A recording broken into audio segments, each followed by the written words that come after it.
दोस्तों टाटा पावर ने अपने क्वार्टर 4 के रिजल्ट को डिक्लेयर कर दिया है।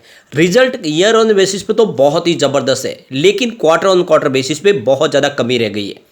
तो आप देख सकते हो कि जैसे कि पिछली बार काफ़ी शानदार प्रॉफिट भी दिखाया था क्वार्टर 3 के दरमियान, लेकिन उसके बावजूद भी शेयर की प्राइस नहीं बढ़ी। तो इस बार तो आप देख सकते हो क्वार्टर ऑन क्वार्टर बेसिस पे प्रॉफिट में गिरावट हुई है, तो क्या प्राइस और नीचे आएगी? तो वैसे अगर आप देखें तो स्टॉक तो ऑलरेडी पहले से पिछले एक साल से बहुत ही ज़्यादा अंडर परफॉर्म दिख रहा है आपको। कहीं पर आपको कोई तेज़ी की संभावना नहीं बनेगी, क्योंकि 300 के हाई बना के स्टॉक इस समय 200 के आसपास है। तो गिरावट की संभावना तो बहुत कम हो चुकी है और कंपनी का बिजनेस मॉडल बहुत अच्छा है। आपको ये भी पता ही होगा कि कंपनी आने वाले 5 साल में 75,000 करोड़ का निवेश करने जा रही है ग्रीन एनर्जी के पोर्टफोलियो के लिए, यानी बिजनेस बहुत तेज़ी से बढ़ने वाला है। इसके अलावा 25,000 ईवी चार्जिंग स्टेशन इस्टेब्लिश करने वाले। तो आप ये चाहे इनका पावर डिस्ट्रीब्यूशन का कामकाज हो या फिर ग्रीन एनर्जी का पोर्टफोलियो, सब तेज़ी से बढ़ता हुआ दिखाई देगा। कामकाज बिल्कुल पटरी पे है और स्टॉक की प्राइस नीचे। और इसके पीछे वजह यह भी है कि पूरा आप देखें तो पावर सेक्टर ही बहुत ज़्यादा दबाव में पिछले 2-3 साल से। आप देख सकते हो कि कोविड काल के बाद स्टॉक ने एक ज़बरदस्त मल्टीबैगर रिटर्न भी दिया। 26 का स्टॉक सीधा 300 तक चला गया। उसके बाद में आप देखें तो इसमें करेक्शन आया। अब ये रिजल्ट के बाद आगे की क्या संभावना बन सकती है जानने की कोशिश करेंगे और रिजल्ट को अच्छे से समझेंगे। यहाँ पे साल दर साल के हिसाब से कैसे रिजल्ट की संभावना बनी है पिछले 2020 के बाद, कोविड काल के बाद, और एक साल में किस तरह से इसने रिजल्ट में क्या परफॉर्मेंस दिखाई है और कितना डिविडेंड दिया है कंपनी ने। इन सारी बातों को समझेंगे इस वीडियो के माध्यम से। लेकिन फ्रेंड, उससे पहले अगर आप पहली बार हमारे चैनल पे आए तो चैनल को सब्सक्राइब कर दीजिए, एक बेल आइकॉन दबा दीजिए ताकि जब भी नया वीडियो बने पहला नोटिफिकेशन आपको मिले। वीडियो पसंद आए तो लाइक शेयर जरूर कीजिए। चलो फ्रेंड्स, वीडियो स्टार्ट करते हैं। मैं हूँ आपका दोस्त एस बी दवे और हमारे अपने चैनल ऑनलाइन कमाई में आपका बहुत बहुत स्वागत है।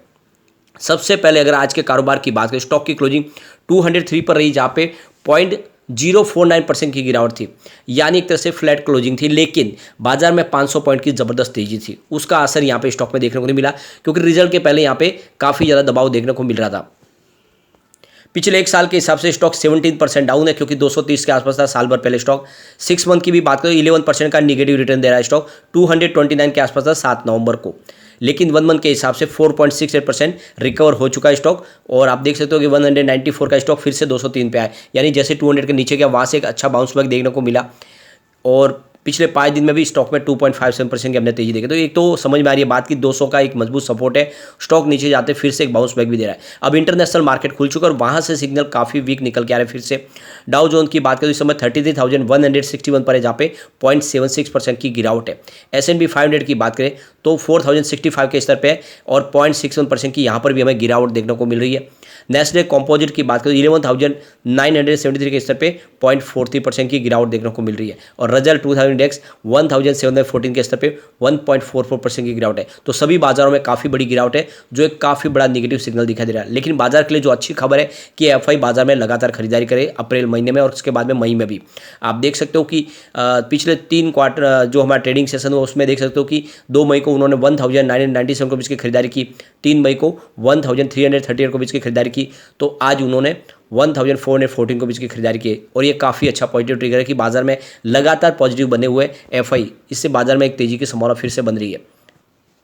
कंपनी ने यहाँ पे 938.81 के बीच का नेट प्रॉफिट बताया, जहाँ पे 48.45% की ईयर ऑन बेसिस पे वृद्धि है, लेकिन 10.77% क्वार्टर ऑन क्वार्टर बेसिस पे आपको गिरता हुआ दिखाई देगा इस बार प्रॉफिट। और कंपनी ने साथ में 200% का डिविडेंड भी डिक्लेयर किया, यानी पर शेयर आपको 2 रुपये का डिविडेंड मिलेगा। आप देख सकते हो जिसकी फेस वैल्यू 1 रुपये है और उसके हिसाब से 2 रुपये का आपको डिविडेंड मिलेगा। और यहाँ पे देख सकते हो कंपनी यहाँ पे 21 जून 2023 के बाद आपको ये डिविडेंड आपके अकाउंट में डाल देगी। और इसके लिए 14 आप देख सकते हो कि 104वीं एनुअल जनरल मीटिंग होगी एजीएम। उस एजीएम के अंदर 19 जून को जो एजीएम होगी उसमें शेयर होल्डर की रजामंदी ली जाएगी। उसके बाद में ये डिविडेंड आपको बिल्कुल मिल जाएगा। अब हम चलते हैं रिजल्ट की तरफ। यहाँ पे देख सकते हो कि पिछले साल सेम क्वार्टर में कंपनी का जो टोटल सेल्स था वो 11,960 करोड़ के आसपास था। इस बार 12,454 करोड़ का सेल रहा है। तो यहाँ पे देख सकते हो ईयर ऑन बेसिस पे आपको कंपनी का सेल्स बढ़ता हुआ दिखाई देगा। लेकिन अगर आप इसको क्वार्टर की तरफ देखें तो क्वार्टर 3 में यानी दिसंबर क्वार्टर में इनका सेल्स 14,129 करोड़ के आसपास था। तो यहाँ पे क्वार्टर ऑन क्वार्टर बेसिस पे आपको सेल्स कम होता हुआ दिखाई देगा। और अगर हम कंपनी के खर्च की बात करें तो पिछले साल सेम क्वार्टर में 10,091 के बीच का कंपनी का टोटल एक्सपेंसेस था और इस बार 10,526 करोड़ का एक्सपेंसेस हुआ। तो कंपनी का खर्च बढ़ा है ईयर ऑन बेसिस पे। पिछले बात करें पिछले क्वार्टर की तो यहाँ पे 11,810 रुपीज़ का खर्च था। तो पिछले क्वार्टर के मुकाबले खर्च बढ़े घटा हो, लेकिन पिछले साल के मुकाबले खर्च बढ़ा है। ऑपरेटिंग प्रॉफिट की बात करें कंपनी की, तो मार्च 2022 में 1,869 रुपीज़ का टोटल ऑपरेटिंग प्रॉफिट था, जो इस बार बढ़ के 1,928 रुपये तक पहुंच गया है। तो ईयर ऑन बेसिस पे ऑपरेटिंग प्रॉफिट बढ़ा है। लेकिन पिछले क्वार्टर की बात करें, क्वार्टर 3 की, तो ऑपरेटिंग प्रॉफिट 2,319 रुपीज़ के आसपास था। तो पिछले क्वार्टर के मुकाबले ऑपरेटिंग प्रॉफिट यहाँ पे आपको घटता हुआ दिखाई देगा।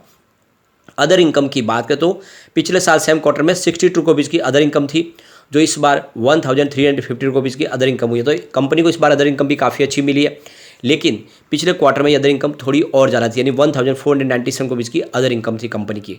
अब यहाँ पे चलते हैं हम नेट प्रॉफिट आफ्टर टैक्स की तरफ। तो यहाँ पे आप देख सकते हो कि पिछले साल सेम क्वार्टर में कंपनी का नेट प्रॉफिट 632 करोड़ रुपीज़ के आसपास था। इस बार नेट प्रॉफिट बढ़ के 939 रुपये तक पहुँच गया है, यानी काफ़ी अच्छी वृद्धि हुई है नेट प्रॉफिट में ईयर ऑन बेसिस पे।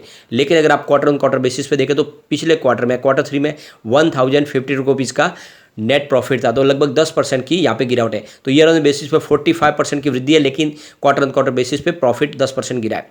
ईपीएस देखें तो पिछली बार 1.57 रुपीज़ था और इस बार 2.43 रुपीज़ हुआ है, तो ये काफ़ी अच्छी वृद्धि हुई है ईपीएस में। लेकिन पिछले क्वार्टर में ईपीएस 2.96 रुपीज़ था। अब यहाँ पे अगर हम इसके 2020 के बाद देखें, कोविड काल के बाद, तो किस तरह से बिजनेस बढ़ा वो आप देख सकते हो। आंकड़े आपको लगातार बढ़ते हुए दिखा देंगे और यही इसकी सबसे बड़ी मजबूती है। मार्च 2020 में कंपनी का सेल्स 29,136 करोड़ रुपीज़ के आसपास था, जो मार्च 2021 में बढ़ के 32,703 करोड़ रुपये तक पहुँच गया और मार्च 2022 में ये 42,816 करोड़ तक पहुंच गया, जो मार्च 2023 आते आते सीधा 55,109 करोड़ तक पहुंच गया। यानी पिछले 4 साल में लगातार आपको सिर्फ बढ़ता हुआ ही दिखाई देगा ये ग्राफ, कहीं पर भी कंपनी का सेल्स कम नहीं हो रहा है। ऑपरेटिंग प्रॉफिट देखे तो मार्च 2020 में 5,289 करोड़ के आसपास था, मार्च 2021 में ये 6,956 करोड़ तक पहुँच गया और मार्च 2022 में यह 6,663 करोड़ के आसपास पहुंचा। यानी मार्च 2022 में थोड़ा सा ऑपरेटिंग प्रॉफिट कम हुआ, लेकिन इस बार वो सारी भरपाई हो गई है। इस बार ऑपरेटिंग प्रॉफिट 7,706 करोड़ के आसपास पहुंच गया, जो काफ़ी शानदार है। नेट प्रॉफिट आफ्टर टैक्स की बात करें तो मार्च 2020 में पूरे साल में 1,316 करोड़ का कंपनी को प्रॉफिट मिला था। मार्च 2021 में प्रॉफिट बढ़ के 1,439 करोड़ तक पहुंच गया और अगर हम बात करें 2022 की तो प्रॉफिट सीधा 2,156 करोड़ तक पहुंच गया और इस बार मार्च 2023 में ये 3,810 करोड़ तक पहुंच गया। यानी प्रॉफिट बहुत ज़बरदस्त बढ़ा है, दुगुना नहीं, यहाँ पे 3 गुना प्रॉफिट बढ़ा है। ये काफ़ी बड़ा पॉजिटिव ट्रिगर है। 2020 के मुकाबले कंपनी का प्रॉफिट लगातार बढ़ा है, तो ये बिजनेस मॉडल बहुत अच्छा है, यूनिक है और आप कह सकते हैं कि जिस हिसाब से लगातार बिजनेस बढ़ रहा है, ये आंकड़ा है, इशारा कर रहा है कि आने वाले समय एक तेज़ी का दौर शुरू हो सकता है।